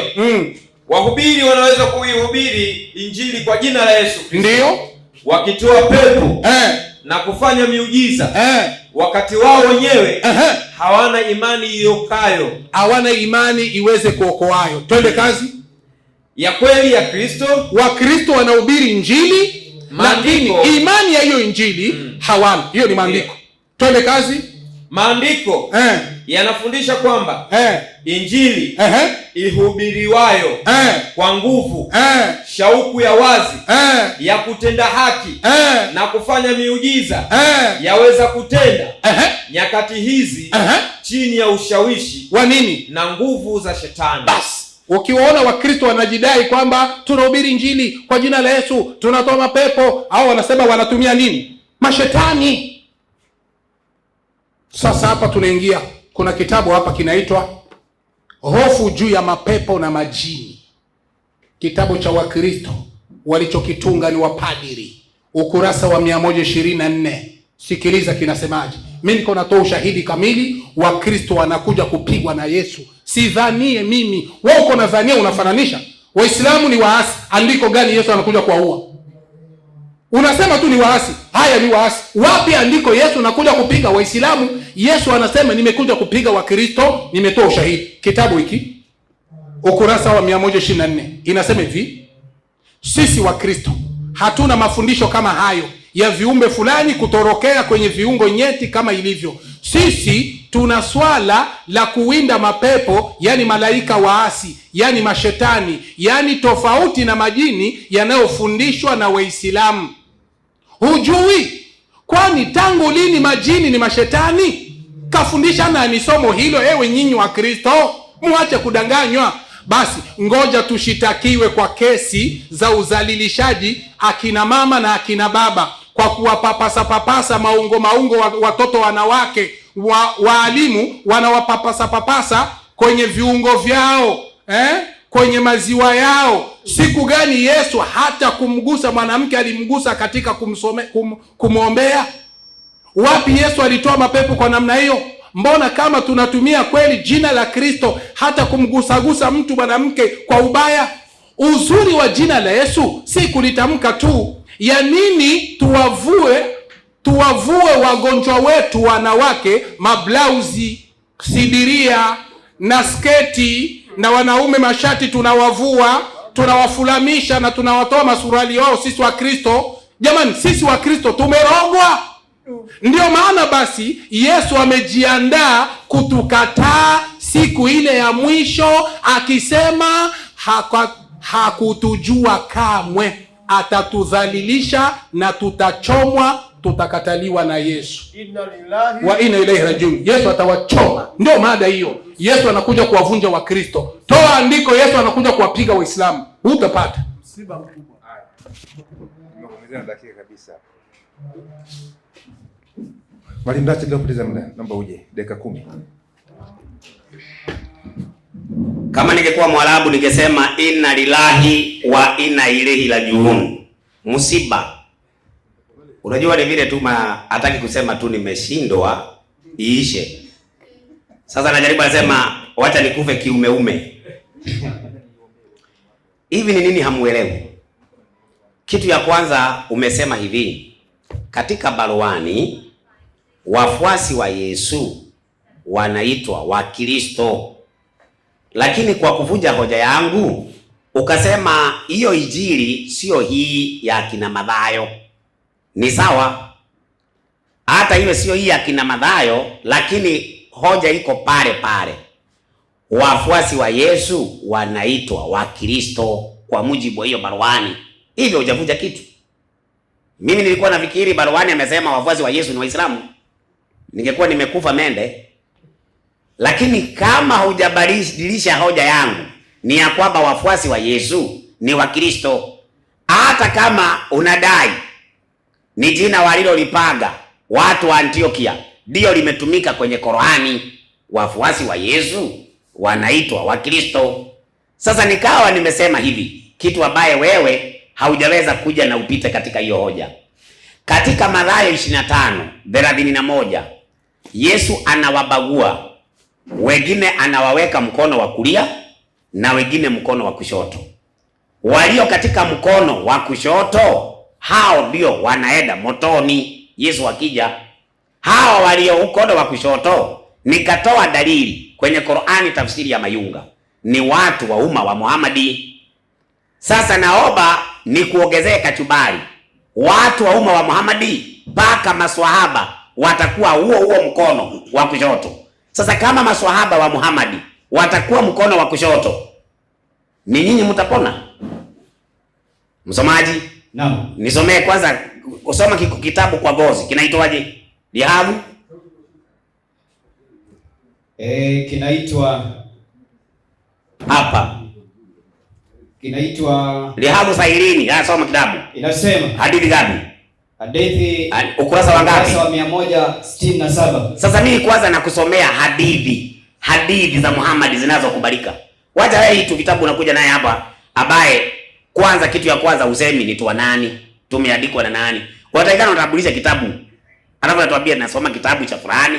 Ndio tunajua ni kitabu gani unasoma. Sasa soma msomaji, Inasema Abdullah bin Abbas ndio amesema siku moja Mtume alisimama akatutolea mawaidha, akisemaje? Enyi watu wangu. Sasa Muhammad akiambia watu wangu, si anaambia Waislamu? Naam. Hakika mtafufuliwa kwa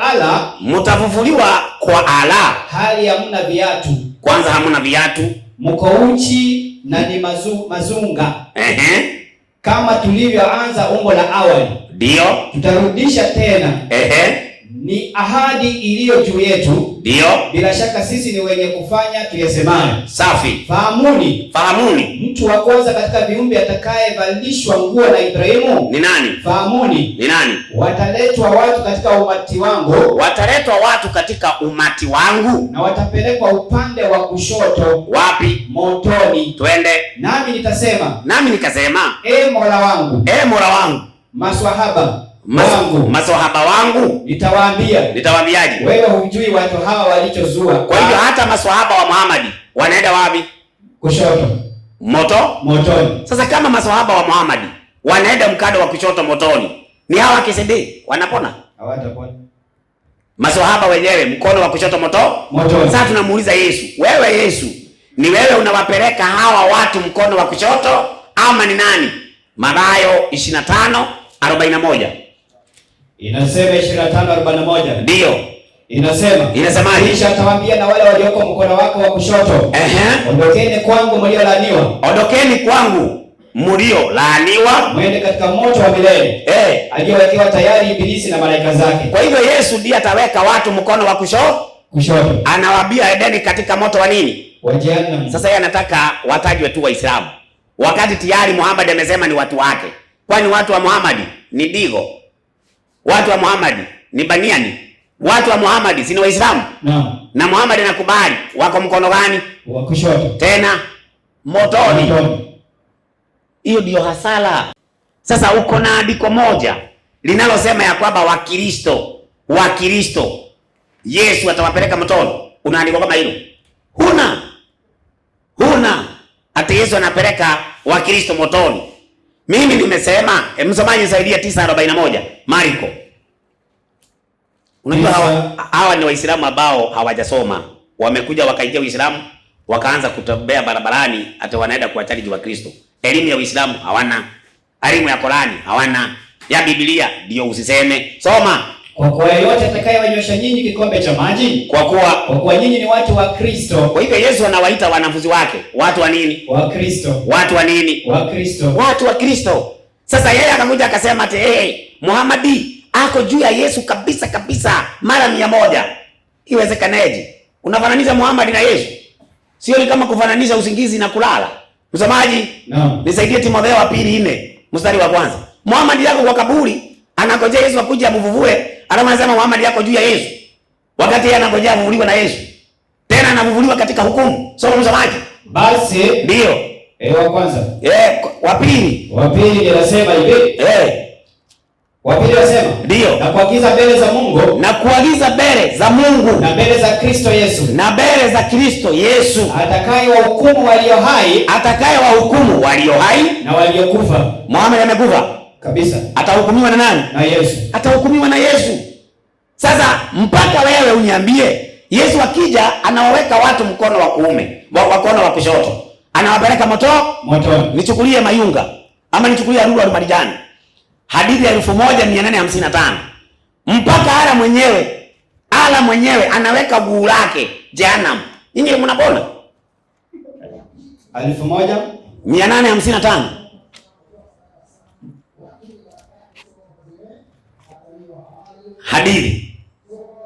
Hadithi ya 1855. Hadithi. Uko nyuma?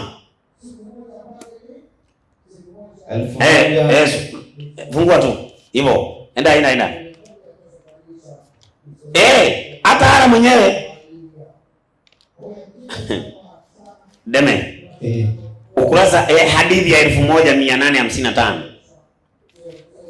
855.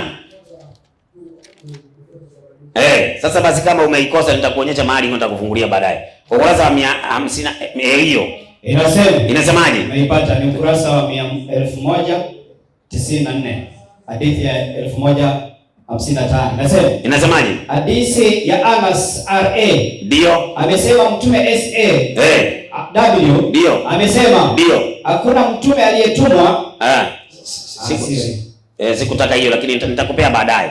Sasa andiko linasema ya kwamba wale wako mkono wa kushoto hao ndio watapata hasara Yesu anapokuja. Nisaidie Qur'ani 10:102. Qur'ani 10:102. Mimi nilifikiri Kisedee tumesema ati na kuogopa. Niogope msukwitu. Soma msemaji. 10:102 nasema. Ndio. Basi wanangoja jingine ila kuwajia mfano wa siku ya adabu. Wanangoja jingine ila kuwajia siku ya nini? Za adabu. Siku za nini? Ya adabu. Maliza. Ilizowafika watu waliopita kabila yao. Twende. Sema. Basi ngojeeni. Sasa Muhammad anasema ngojeni. Ngojeni. Na wanangoja mfano wa siku za nini? Za adabu. Anasema ngojeni. Alafu mimi pia ati nini? Mimi pia ni pamoja nanyi katika wanaongojea. Unaona? Muhammad mwenyewe ako pamoja na wanaongojea adhabu. Kama Yesu akikuja, Muhammad anangojea adhabu. Waislamu ndio mnapona. Asoma hiyo. Tumeipata inasema. Ndio. Hadithi ya Anas bin Malik. Safi. RA. Ndio. Kwa mtume SAW amesema. Amesemaje? Jehanamu itaendelea kusema. Je, kuna nyongeza? Mpaka RSSWT atakapoweka humo unyayo wake. Ndio. Na hapo utasema cut. Yaani kama jehanamu inatosheka, ara mwenyewe akiweka guu lake ndani. Ninyi mtapona? Hawatapona. Ninyi mtapona? Yesu akirudi ina maana ya kwamba mtu wa kwanza kuwekwa katika jehanamu ni Waislamu. Mtu wa mwisho kufunika jehanamu ni Mungu wa Waislamu. Sasa huyu Mungu wa Waislamu lazima mjue ya kwamba si Mungu wa kweli. Ndiye Biblia inasema, Yesu anasema atakuja kumwangamiza na pumzi yake katika Wathesalonike wa pili 2:7. Bwana Yesu atakuja kumwangamiza na pumzi ya kinywa chake. Wale ambao wako kwa hasara wakati Yesu atakaporudi ni Waislamu, na wale wote ambao hawamkubali Yesu watakuwa mkono wa kushoto na wote wataenda jehanamu. Kwa hivyo Waislamu, Yesu akirudi, muko katika hasara. Wakristo wako katika faida, maana watapata uzima wa milele. Waislamu wanapata nini? Hasara. Wakristo uzima wa milele. Waislamu hasara. Mada imeisha jaisha? Imeisha. Na ikafunikiwa. Dakika 9 na sekundi 56. Wakristo na Waislamu, habari zenu? Haya, tunaingia katika hatua ya ngwe ya mwisho ya mkutano wetu huu katika hoja ya maswali. Mada ilitolewa na Mwalimu Kisedee Shaban, imejengwa na Ndacha ameijibu. Sasa Ndacha ataenda kumuuliza swali Kisedee kwa dakika 3 na Kisedee ataenda kuijibu kwa dakika 5. Alafu tena hata kama hajajibiwa dakika 3 vile vile atarejelea na dakika 5 zitajibiwa na Ndacha hivyo hivyo kwa upande wake. Basi bila kupoteza muda ni mchache, naomba nimpandishe Mwalimu Ndacha. Dakika 3 mzitumie kwa uaminifu, na sasa hivi sitaongeza hata sekunde. Naomba mtumie, mkimaliza basi nakuwa nakata. Bwana mwenyekiti, nataka niweze kuuliza swali na nitalijegea swali hili katika Mathayo 25:41. 41 nasema. Ndio. Kisha atawaambia na wale walioko mkono wake wa kushoto, ndio, ondokeni kwangu mliolaniwa, mwende katika moto wa milele. Kwa hivyo kuna watu ambao wako katika mkono wa kushoto na watapata hasara Yesu akirudi, maana atawaambia ondokeni kwangu mliolaaniwa, muende katika moto wa jehanamu aliyowekewa Ibilisi na malaika zake. Sasa nisaidie Waibrania 1 mstari wake ni wa 3 na wa 4. Sasa niulize swali. Waibrania 1 mstari wa 3 na wa 4. Inasemaje? Yeye kwa kuwa ni mng'ao wa utukufu wake. Huyo ni Yesu anaongelewa hapo. Na chapa ya nafsi yake. Twende. Akivichukua vyote kwa amri ya uweza wake. Akiisha kufanya utakaso wa dhambi. Aliketi mkono wa kuume wa ukuu huko juu. Kwa hivyo Yesu ako mkono wa kuume. Kwa hivyo Yesu na watu wake wako mkono wa kuume. Kwa mujibu wa Qur'ani, tafsiri ya Barwani imesema wafuasi wa Yesu wanaitwa Wakristo. Wafuasi wa Yesu wanaitwa Wakristo. Yesu yuko mkono wa kuume wa Mungu. Swali, Waislamu kwa mujibu wa andiko, wafuasi wa Muhammadi wako mkono upi? Wako mkono wa kuume? Naomba andiko. Wako mkono wa kushoto? Naomba andiko. Msomaji, mwalimu, mwenyekiti, naomba ushikilie hiyo swali yangu ijibiwe. Sasa nichukulie ukurasa wa Ukristo katika Afrika, ukurasa wa 275. Ukurasa wa 275. Dakika hiyo moja tusomee. Ukurasa wa 275. 75 inasemaje?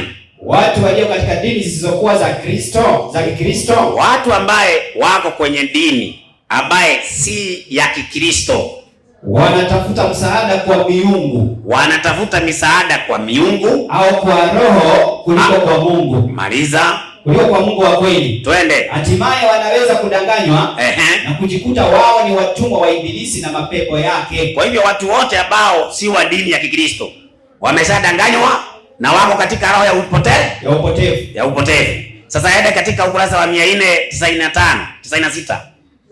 496. Inasemaje hapo juu? Ndio.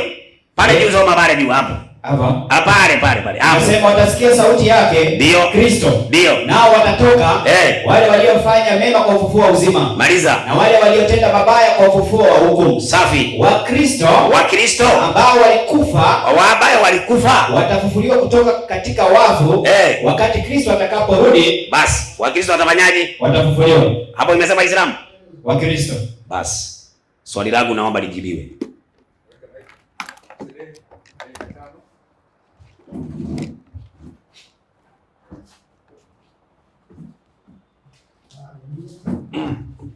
Naam, nashukuru sana mwenyekiti.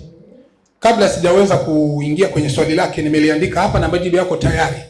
Namshangaa Ndacha ameingia mada mingi. Aisha Gusoko, Mungu atatia mguu motoni, sijui Waislamu wataenda motoni, sijui Waislamu ni wakuliani, sijui huko kote unaenda kufanya nini?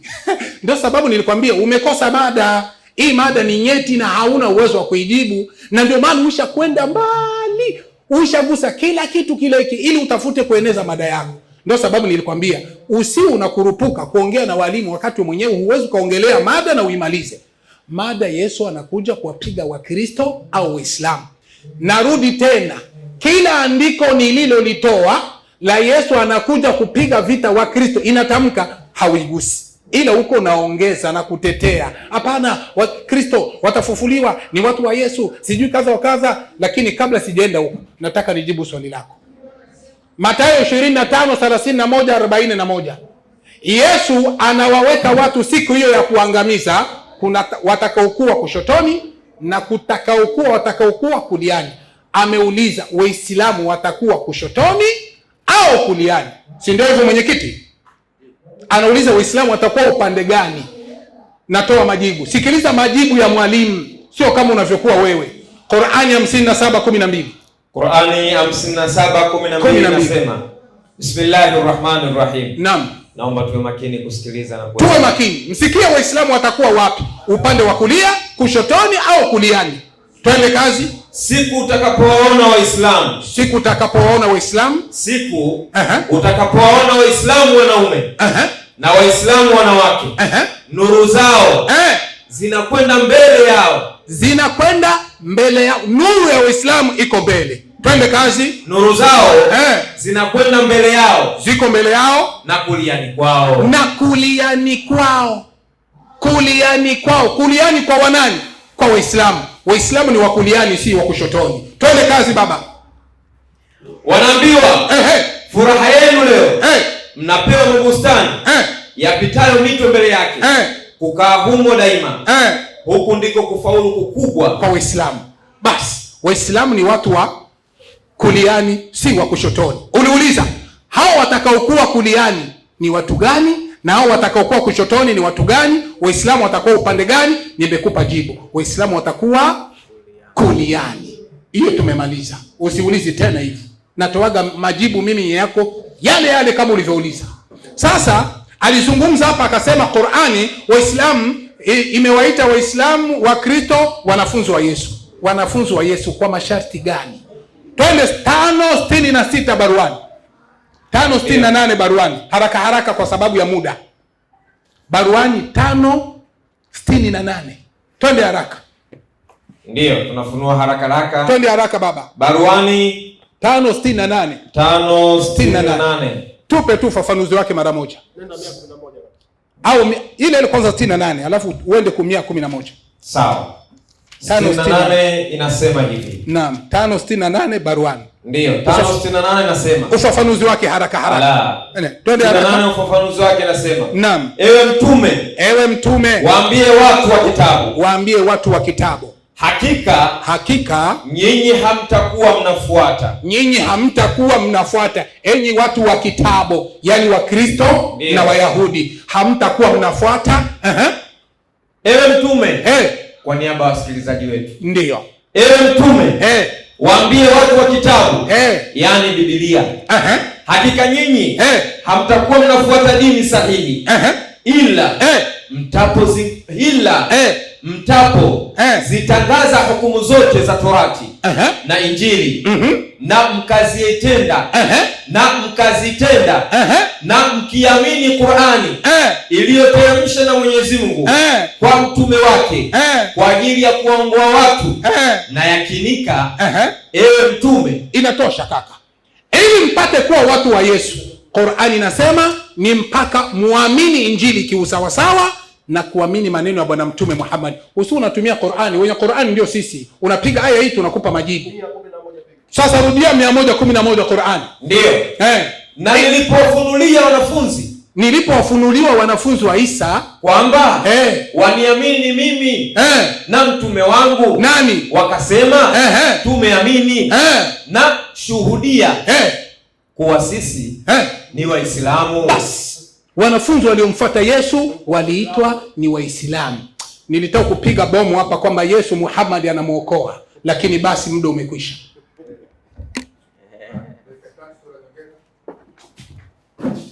Yaani bwana mwenyekiti, bado ni masikitiko mengine, tumeongeza mengine ya pili. Nimeuliza mkono wa kuume wa Yesu, andiko nimelitoa. Yesu anasema atawabagua kama kondoo. Andiko liko hivyo. Sasa andiko lililotolewa hapa limesema watakuwa mkono wa kuume wa Yesu. Si imesema itakuwa kuumeni ya Waislamu. Sasa wewe ni mtu wa wapi?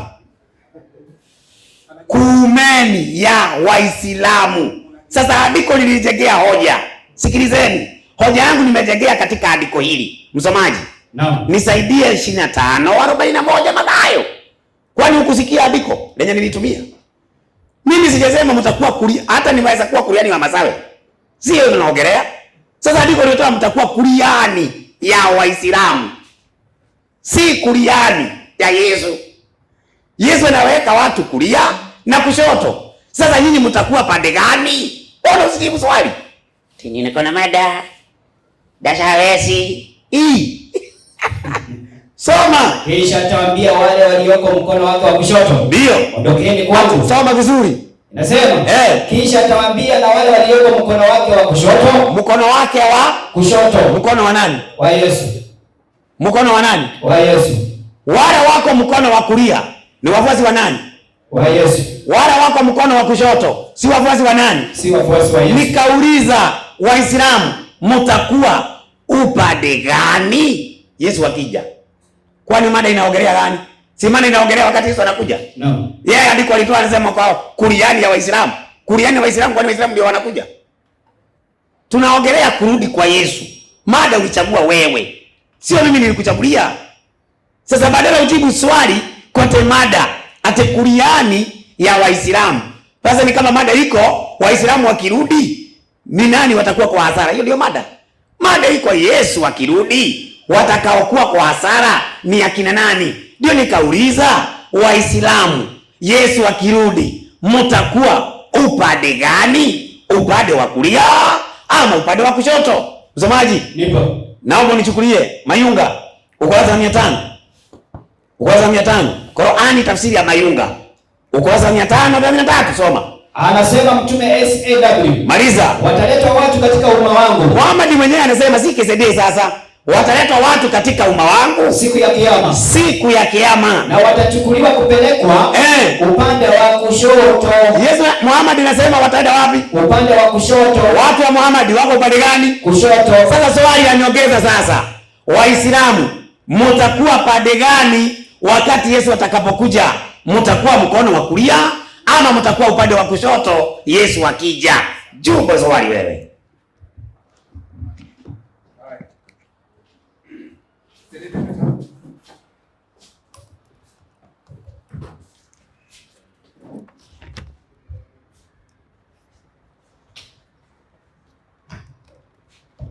Niliwaambia Ndacha hana mada, hana hoja. Umegeuza. Mimi sikusema hivyo. Mtakuwa upande gani wakati kumkono wa kulia wa Yesu si wa Kiislamu? Nimemaliza kila kitu, nikajibu kila kitu.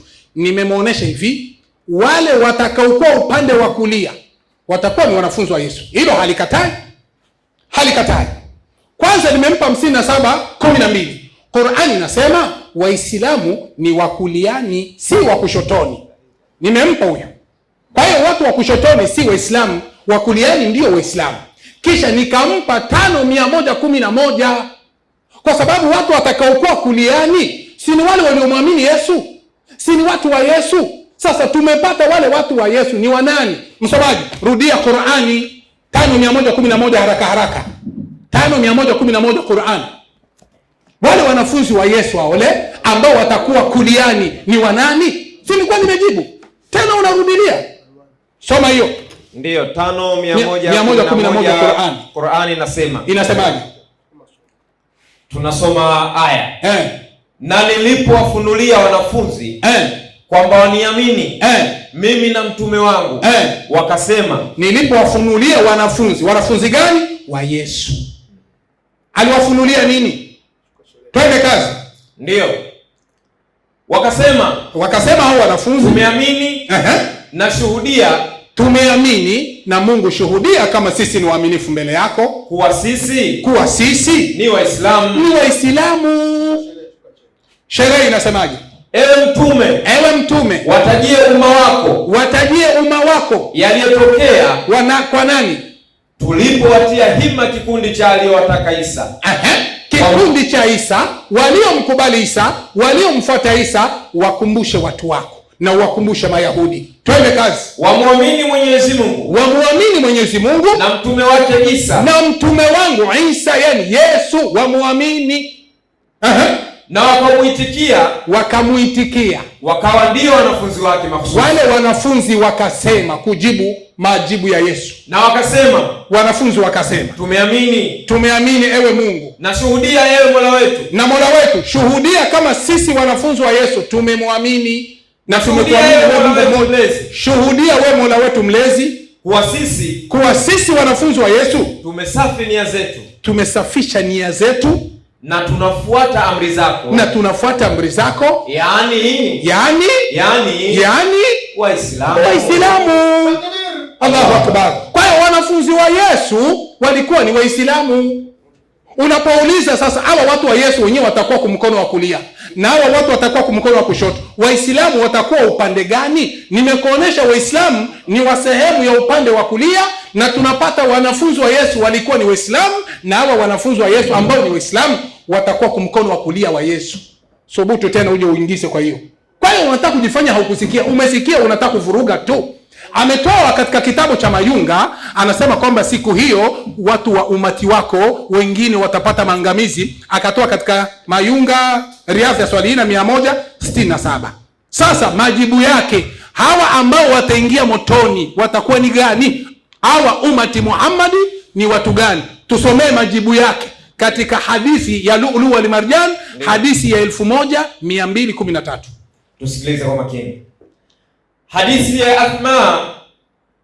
ya Asma binti Abu Bakar radhiallahu anha amesema Mtume Muhammad sallallahu alaihi wasallam. Hiyo ni hadithi ya 1479 Lu'lu' wal Marjan. Ndio. Soma hiyo.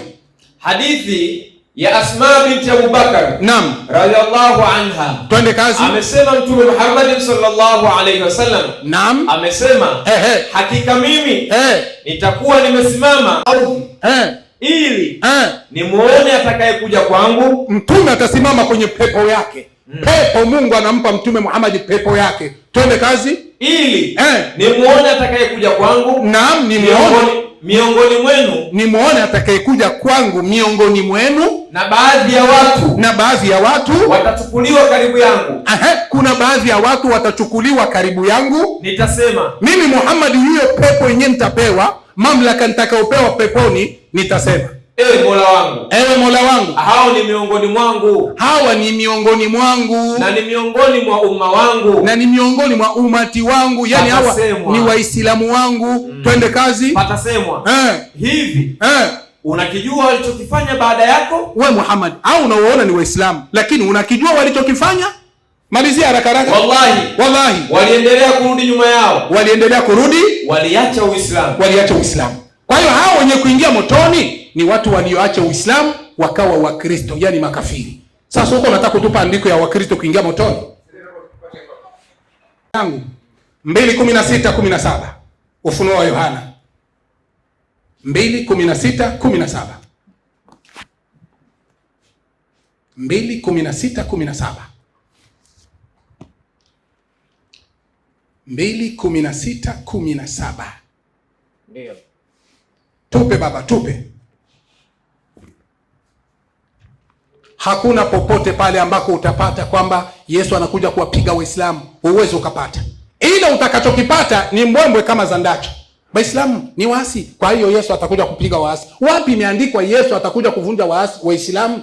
Mimi nimekupa maandiko yanataja kabisa Wakristo Yesu anakuja kuvunja, na wewe toa andiko kama hili, sio la kudhania. Ufunuo wa Yohana 2:16. 2:16 Ufunuo wa Yohana. Soma basi hapo. Twende kazi. Inasema 2:16 Ufunuo wa Yohana. Naam. Basi tubu. Basi tubu. Na usipotubu naja kwako upesi. Mimi Yesu naja kwako upesi. Nami nitafanya vita juu yao kwa huo upanga wa kinywa. Inatosha. Yesu anasema hivi, tubu na usipotubu naja kwako upesi, nitafanya vita juu yako kwa upanga wa kinywa changu. Yaani Yesu anakuja kuvunja wale ambao hawakutubu. Yesu anakuja kufanya vita juu yao. Swali langu, hao watu ambao Yesu anawaambia hapo kwamba atakuja kufanya vita nao ni Waislamu au ni Wakristo? Asante. Kwa andiko, hatutaki mambo ya kudhania. Dakika moja ipo. Kama dakika moja ipo, msomaji, tusomee kitabu cha Mathayo. Soma Mathayo. Ndio. Mathayo 21:10. Mathayo, uanze 24:11.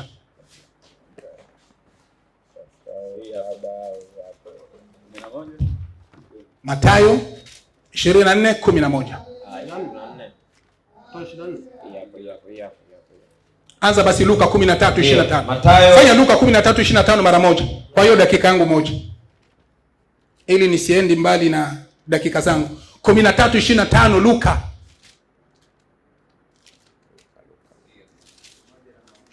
Dakika imekwisha. Inabaki sekunde 30. Acha hiyo. Hata maliza. Ushalifungua? Basi soma. Naona haitaisha dakika, sekunde ndogo. Ndio. Wakati mwenye nyumba atakaposimama na kufunga mlango Naam. Nanyi mkaanza kusimama nje na kuubisha mlango. Kuna watu Yesu ameingia peponi, anaingia mbinguni, anafunga mlango, kuna watu wanamtokea. Ndio sababu nilisema haitaisha. Asante. Nirudie swali. Aache tu. Swali.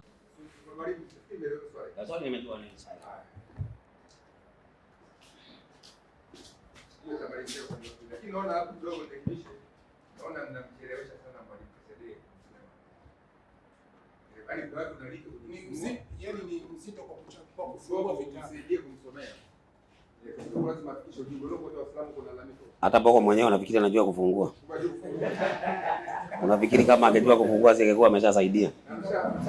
Sijazi tayari nishazama.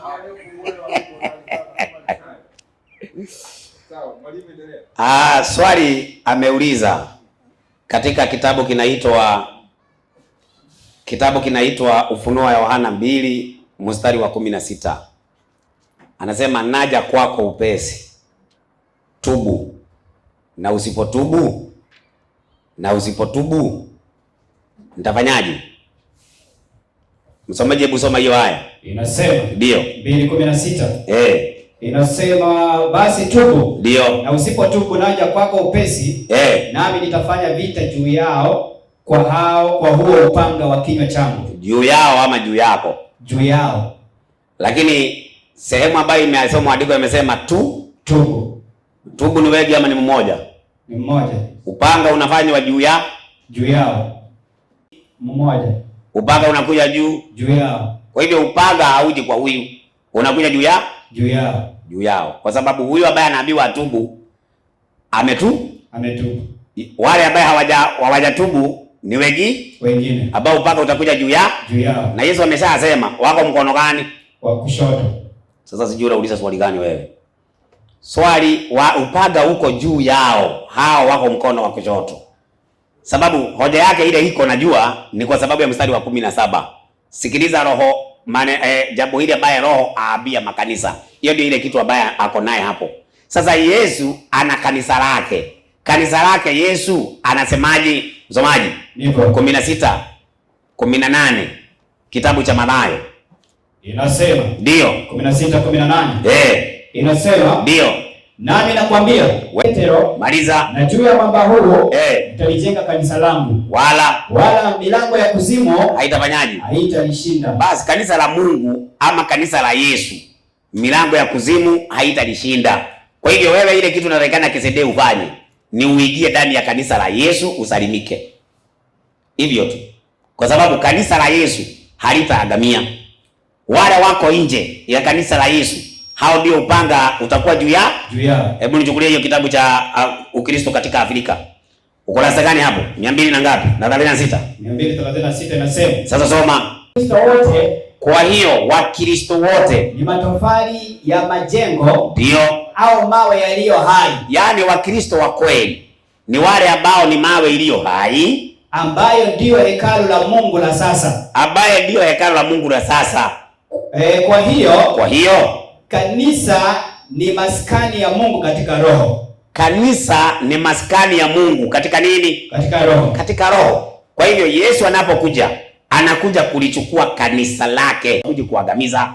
Lakini wale wako nje ya kanisa la Yesu, upanga utakuwa juu yao. Sasa turudi katika sehemu ya mkono wa kushoto. Hii aliyoisoma hii, Riyadh Sawilini.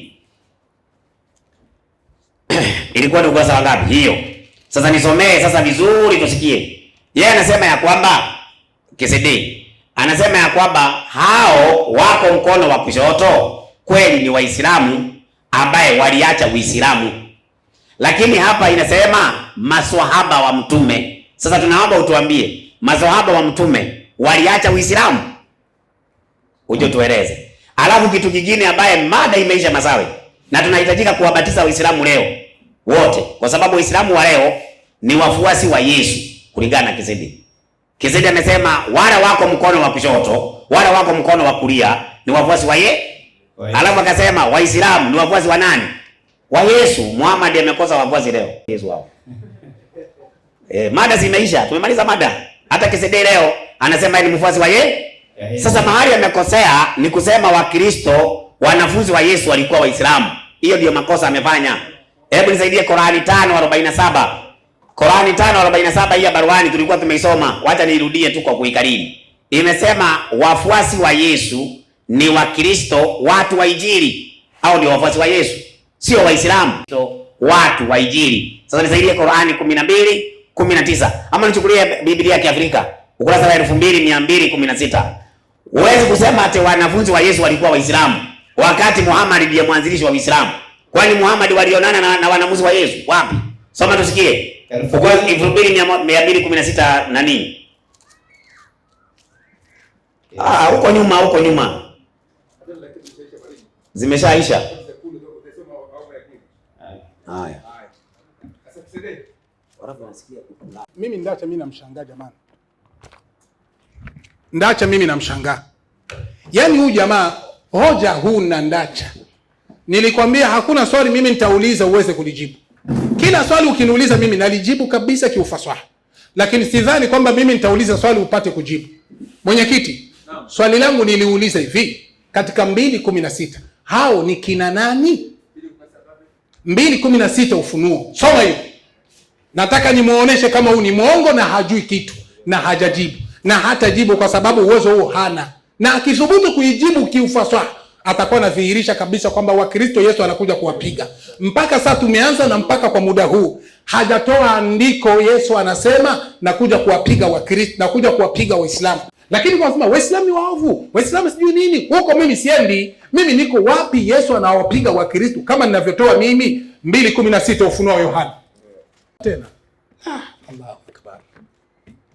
Mwenyekiti, funga kwanza nionyeshe kwenye watasoma. Basi tubu. Tubu Na usipotubu naja kwako upesi, nami nitafanya vita juu yao kwa huo upanga wa kinywa changu. Simama. Akatafsiri akasema, tubu. Wanaambiwa wangapi? Ni mmoja. Kwa hiyo hao ni waliokuwa nje ya kanisa. Maneno hayo ni watu waliokuwa nje ya kanisa, hakuna ushahidi. Ndio sababu nilisema Ndacha, ukimsikia anavyoongea kama kitabu haukijui, ongea ni kweli, ni hoja ya hakika. Kumbe uongo. Watu walisema ni watu waliokuwa nje ya kanisa. Sasa mimi nakuthibitishia ni makanisa. Soma Luka 17. Luka 17, Rukia 17. Ulikuwa umefunga, usi unafunga shekhe. Pale pale Ufunuo wa Yohana 2:16. Usiku unafunga shekhe, uende naweza nikarudilia pale pale. Ulisoma 2:16, Rukia 17. Sawa. 17. Uishasema kwamba tubu, usipotubu mimi Yesu nakuja kufanya vita na wewe. Anasema hawaambiwi wengi, anaambiwa ni mmoja aliyekuwa nje ya kanisa. Maneno ambayo hayapo kwenye andiko. Kwanza kitu ya kwanza, kitu ambacho KCD hana habari naye, Yesu hana makanisa. Yesu ana kanisa. Wewe wapi? Hebu soma Mathayo 16:18. Yesu anasema nina makanisa ama ana kanisa? Wale wako nje ya kanisa la Yesu, hao ndio Yesu anakuja kumaliza. Mkiwa nyinyi mko ndani. Kwa nini mko ndani ya kanisa? Si mko nje. Soma msomaji. Inasemaje? 16:18. Mathayo. Nami nakwambia wewe ndiwe Petro. Nami nakwambia wewe ndiwe Petro. Na juu ya mwamba huu. Na juu ya mwamba huu. Nitalijenga kanisa langu. Nitajenga makanisa. Kanisa langu. Nitajenga makanisa. Kanisa langu. Yesu anaongelea makanisa au kanisa lake? Kanisa lake. Sasa kanisa la Yesu sasa, hilo ndio kanisa Yesu anakuja kuokoa. Wale wako nje ya hiyo kanisa, hao ndio Yesu anakuja kupiga kwa upanga wake. Ndio sasa katika andiko ulilolitoa 2:16 Ufunuo, soma usikie. 2:16. Inasema. Inasemaje? Inasema, ndio. Basi tubu. Na usipotubu, naja kwako upesi. Maliza. Nami nitafanya vita juu yao. Nitafanya vita juu yao ama nitafanya vita juu yako? Juu yao. Sasa wewe ungetuambia hao sasa ni akina nani? Kwa sababu kanisa la Yesu yeye analo, analipea uzima wa milele, lakini anafanya vita juu yao. Unaona hiyo? Sasa juu yao, si juu ya kanisa lake Yesu. Yesu anapigaje kanisa lake na nilaka? Sasa Yesu anasema, anawaambia na kanisa lake si bao au mabati, ni wale ambao wamwaminie. Unajua akili yenu inafikiri kanisa ni mabati na mawe. Ni Wakristo ambao ni wa kweli. Wakristo ambao ni wa kweli, hao ndio Yesu anakuja kuwapa uzima wa milele, na ndio watakuwa mkono wa kulia. Mkono wa kushoto ni wale wako nje ya kanisa la Yesu, ambao nyinyi wenyewe mtakuwa ndani. Sasa unataka ati Yesu ataje Waislamu, ataje Baniani, ataje Hare Krishna, ataje sijui nani? Yesu amewataja wote kihuru siru, mkiwa wote pamoja, Waislamu, Baniani, Hare Krishna, nyote jikoni na wagoja. Muko nje ya kanisa la Yesu. Msomaji? Nipo. Nawe naomba sasa rudi katika kitabu cha Mayunga 533. Tufunge. Soma tusikie. Inasemaje? Anasema mtume SAW. Safi. Wataleta watu katika umma wangu. Maliza. Siku ya kiyama. Twende. Na watachukuliwa kupelekwa upande wa kushoto. Wapi? Motoni. Kwa hivyo watu wa upande wa kushoto ni Waislamu ambao ni umma wa nani? Wa Muhammad. Wanaenda mkono wa kushoto motoni. Kwa nini? Chukua asili ya majini. Ukurasa wa 20. Ukurasa wa majini. Uweze kuniambia leo shetani yakuwe Muislamu, alafu nyinyi mnafikiri Yesu akija anakuja kutaka na nyinyi. Na shetani mwenyewe Muislamu. Soma tusikie ukurasa wa 20. Asili ya majini. Ndio. Ukurasa wake wa 20. Inasemaje? Inasema. Twende. Ni Hawa. Maliza. Hawakufanikiwa kufanya jitihada za kumwezesha shetani. Na wanawe kuomba msamaha kwa Mwenyezi Mungu. Ni nani? Na kuwa Waislamu. Ni nani? Ni Mtume Muhammad. Ni Mtume Muhammad tu. Safi. Ndiye aliyemsilimisha shetani akawa Muislamu. Kwa hivyo hata devil Lucifer ni nani? Muislamu. Alafu nafikiri Yesu anakuja kucheka na nyinyi. Sasa nisaidie, kwa nini Waislamu Yesu akija acheki na nyinyi? Nyinyi mnatakikana kutoka katika Uislamu muje kwa Yesu, lakini kulingana mdomo wa KCD. Na wewe simulizi, uende ukate hapo. Unaona hapo KCD amesema wao ni wa Yesu, uende ukate unitumie hiyo kipengele. Nitajua vile nitakitumia. Soma vizuri. 6:44. Unikatie hapo, nitajua vile nitakitumia, maana hapo anatakiana abatizwe. 6:41. Inasema, ndio. Bali yeye ndiye piga mafanisi haya. Inasema mafafanuzi yake. Ndio. Haya yanaonyesha kuwa makafiri wa zama hizo walikuwa afadhali wa Mwenyezi Mungu kuliko hawa Waislamu wa zama hizi. Wanaomba mizimu na nini na makaburi na nini na majini. Hiyo ndio maana hizo akija ni hasara. Biblia kiafrika ukurasa wa 2216 changamka haraka tumalize. Inasema Uislamu dini iliyoenea duniani iliyoanzishwa na mtume nani? Nabii wa Kiarabu nani? Muhammad. Katika karne ya ngapi? Ya 7. Karne ya ngapi? Ya 7. Alafu anasema tu walionana na Yesu. Hata alionana na wanafunzi wa Yesu. Maadamu imewashinda, maandiko hamuna, kuisha inaitwa kalas na imeishia hapo. Fugeni virago kutoka kwa Muhammad, kujeni kwa Yesu.